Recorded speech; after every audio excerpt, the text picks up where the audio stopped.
Assalamu alaikum everyone. I am Habiba, a student of Teacher Training Level 1 Batch 3 at Rehan School today.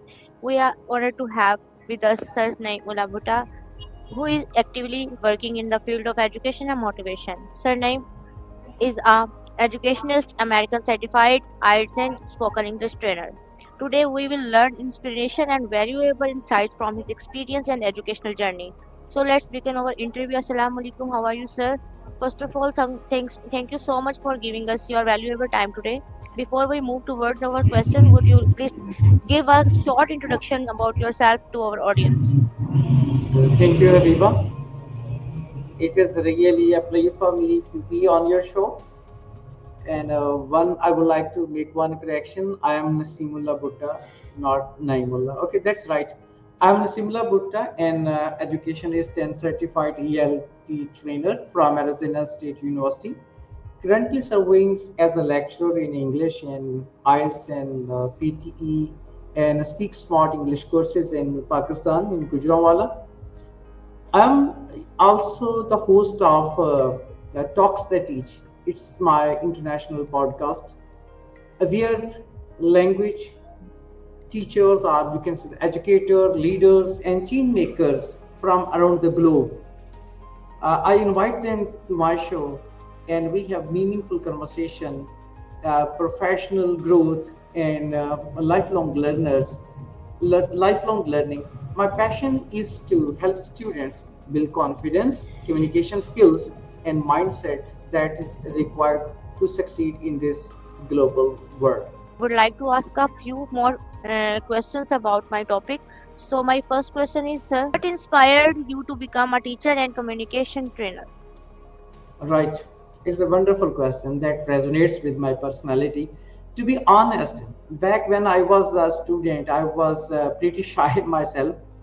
I recall a time I couldn't even ask a group of students to pass, and ended up in missing a class. Later, as a teacher, I have a chance to observe my students. If I would like to share to you, you can say 2 years back, a story of my student who is still with me. In my you can say the sessions, he was quite shy. You can physically he was well built, just like a rock, but he hides himself after you can say behind a mask. When I asked the reason, he shared with me that he has some social anxiety. I guided him step by step, and with the passage of time, within a couple of weeks, he is quite normal. This, you can see that such kind of things makes me a teacher to help the students to contribute towards society. A reason behind that is seeing that transformation, you can say, is very important for our students. I truly respect and encourage the students to, you can say, move ahead. And it's my passion to teach and learn side by side. Question is, sir, you have been teaching students for many years. What is the biggest challenge students face today in learning English and communication skills?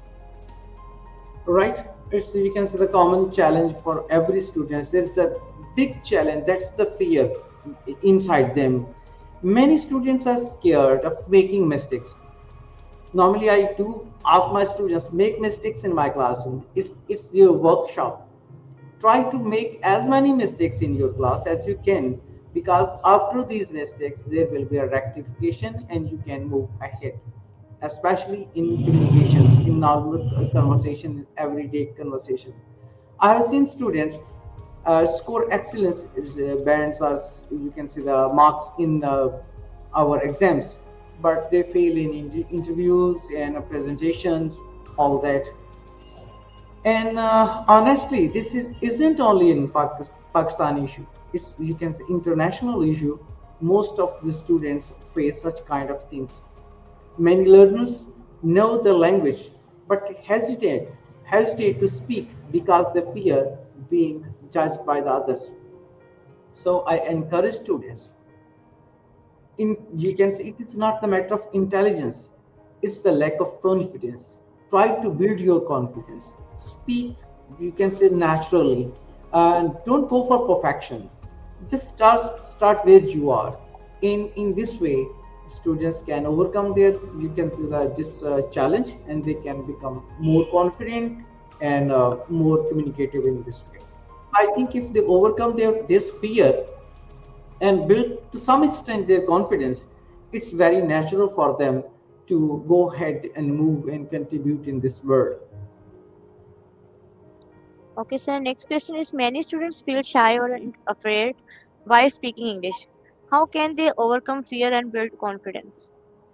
Obviously, you can say that you have linked the, you can say, last question with this. It's a wonderful question. The best way is very simple. Just start speaking. Not you go for perfection. Just I have said, you can say a little moment before. A lot of students want go for the perfection. They go for grammar. They go for perfect pronunciation. It's not the matter of pronunciation, but honestly, fluency doesn't work that way. Even you can see that in our daily conversation, we can make just in chunks our conversations. Another powerful habit, you can say, that we use, sorry, one thing that we can use is a shadowing technique. When natives say one word, stop it and repeat of that. It is called shadowing technique, repeating after the native speakers. You can do it on YouTube channels. So many channels are there. Play, stop, and say after that what the speaker has just said. It is a great help for the student. Second one is recording your voice and repeat it and listen it again and again. In this way, you will learn where you are. You can say the making some mistakes. One of the tools that you can use, obviously you have mobiles, you can record over there. Padlet is can be used for this, you can say for this purpose. And in this way, I think are and two or more tools, AI tools are there. Just chat gpt is quite helpful. And then another tools, so many tools, AI tools are there. Some are paid. Elsa speak is there, you can say, in this way. And I would like to mention one more channel, uh, English with Lucy. It's a wonderful channel. It's a free on YouTube. English with Bob the Canadian. It's another useful, you can say, channel that students can use to improve their English speaking skills. Okay, sir. My next question is as an IELTS and PT trainer, what common mistakes do Pakistani students usually make during speaking tests? Obviously, in IELTS, they have you can 11 to 14 minutes for the speaking. Normally, students, you can not the most of your all the students, but most of the students try to rehearse their responses, rehearse their answers. They practice, they memorize, try to memorize their answers. Examiners can easily, you can say, recognize and identify it. Another mistake is they try to use high five words. You can say the C1 or C2 words in their conversation to impress that they are quite fluent in this way. And a few students start speaking at a high rate to impress that they can speak English well. It, you can say that the main thing examiner want clarity, fluency, confidence, and relevant ideas. Not all ideas, but the relevant ideas. But one thing they would like to, you can say, notice, not robotic answers, not mechanical answers. Your emotions must be there. Your feelings must be there. If the students can work on this, they speak naturally. No need to use, you can say, the high sounding words, or you can say that there is no need to be verbose. This one thing, be natural, be on your natural pace, and use the correct pronunciation and correct, you can say, structures over there. I think in this way, students can improve their scores and bands as well, and they can overcome this challenge. Okay, sir. My next question is, uh, how important are in communication skills for success in today digital world and professional life? Habiba, as you know, we are in the world of communication. It is not wrong. In today's world, communication skills are just as important as technical skills. Whether you are a freelancer or you can say the engineer, doctor, entrepreneur, you have all the abilities. You need one ability to express ideas clearly. uh, if you can create opportunities for you, in this way you can create opportunities for you. If you are the best communication, if you have best communication skills, if you can express your ideas well, you can create opportunities for you in this way. I have personally seen talented students with excellent grades struggle in interviews simply because they lack confidence in communication. At the same time, I have seen every students perform exceptionally well because they could communicate naturally. So in today's world and digital and global world, strong communication help people to be successful in this world. Sir, name you explained very everything very well, and I hope the audience will also understand and benefit it clearly. Next question is, artificial intelligence is growing rapidly. How should students use AI tools like ChatGPT in a productive and ethical way? All right, it's a great thing. ChatGPT and AI tools are not to replace you; they are to support you. For instance, if someone have no idea what to do, for instance, just Habiba, you have you can say that a guest that there's no articles or no videos about him or her. You want to have a podcast with him or her, and you are struggling what to do, where to get idea. Just copy the profile from LinkedIn or you can say the YouTube. Give ChatGPT and request three relevant topics and five important relevant questions in this way. It's a way of brainstorming. When there is some text, you can choose the best one. You can make amendments for that. It will save your time. It will support you. We can use in a different ways. We can we can practice with our for interviews. We can use it for vocabulary. Just a quillboard is a tool that it can give you can see the number of vocabulary sets, different writing styles, and can rephrase their, and it makes you understand the difficult concept. Sometimes there is a quite difficult concept and there is no one to make you understand. Just write in ChatGPT and ask ChatGPT guide me just as a kid of class 5, for the class 5 kid, a student for class 10. It will guide you step by step with examples, with clues, and in this way you will get a lot of easier moments to understand the difficult concepts. I mean to say, but at the same time you shouldn't be dependent on that tools. If you use, that's the good thing, but if you become a parasite, you are depending on all that for your work, creativity will suffer.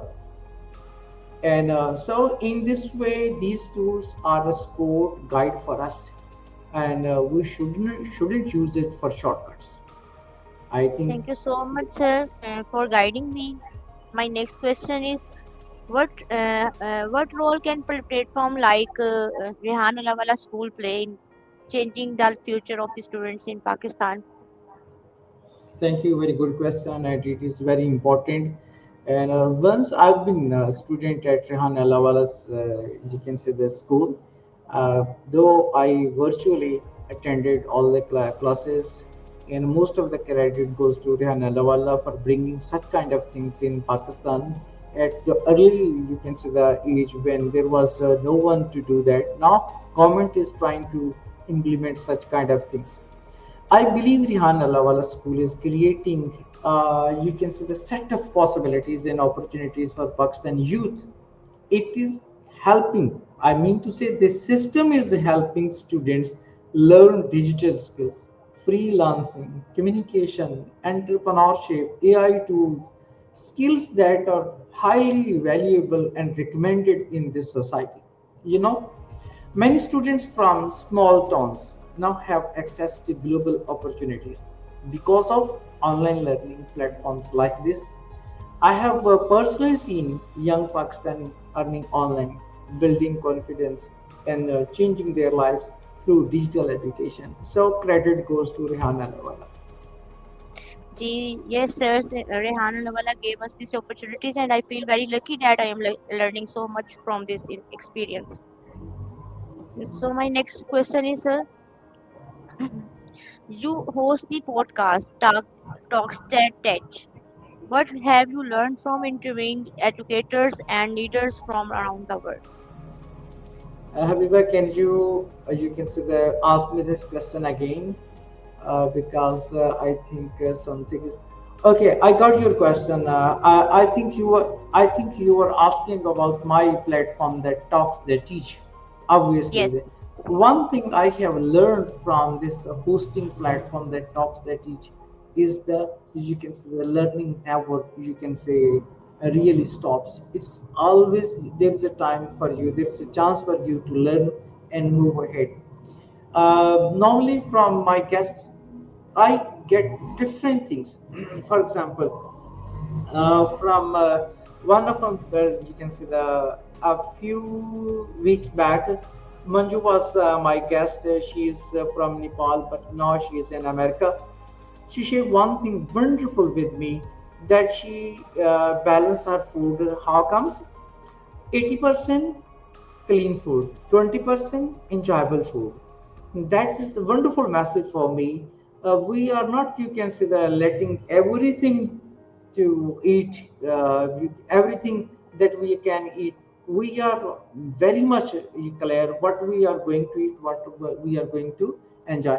In this way, there was David Park.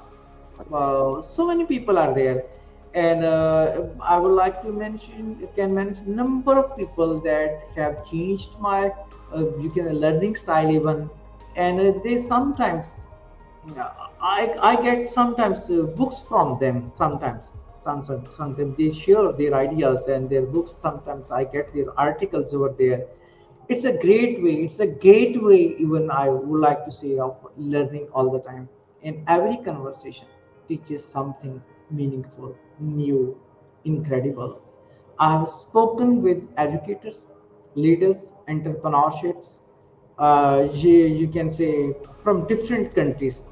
And one thing successful people always have in common is consistency, clarity, and confidence, and a willingness to keep learning and growing all the time.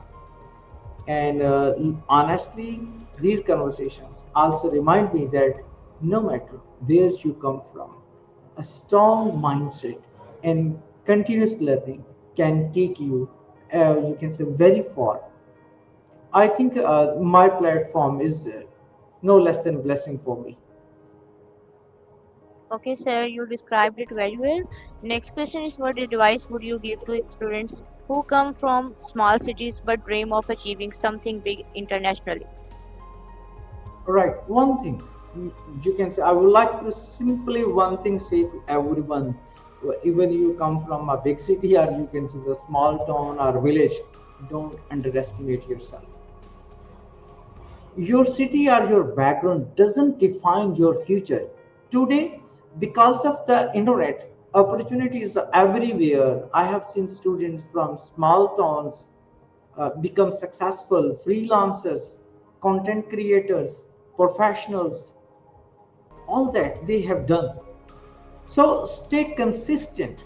One thing is more important: consistency. keep learning new skills that are very important, that can contribute into your life, and believe your potential. Sometimes the biggest dreams come from the small steps. So I have learned from Robin Sharma: dream big, act small right now. Your dreams may, you can say, very big, but dream big, act small. From, you can say, small steps you can start. And when to start? Right now. Don't waste your time. Okay, sir, my next question: if you could give one life lesson for to young students about success, leadership, and personal growth, what would it be? Yes, Habiba, one thing that is very important: success takes time. It's a growth process. It's not, you can say, the one day or it has some shortcuts. I will advise this. You can still, everyone who wants to be successful in their life, be disciplined, be patient, and continuous improvement is required for your success. Even small daily efforts can create big changes in your life. If you can manage little steps of your life, you can manage a big sphere of your life. So keep learning, stay humble, and never stop improving yourself. I think in this way they will be successful in their life. Okay, sir, as we come to the end of today's interview, I would like to sincerely thank your our honorable guest, Sir Naseem, and for sharing his valuable thoughts, experiences, and inspiring journey with us. Your dedication to education, language learning, AI awareness, and digital literacy is truly motivating for students, teachers, and young learners. As a educationist, English trainer, founder, and host of talks that touch podcast and AI and digital literacy advocate, you are playing an important role in empowering the youth and promoting modern education in our society.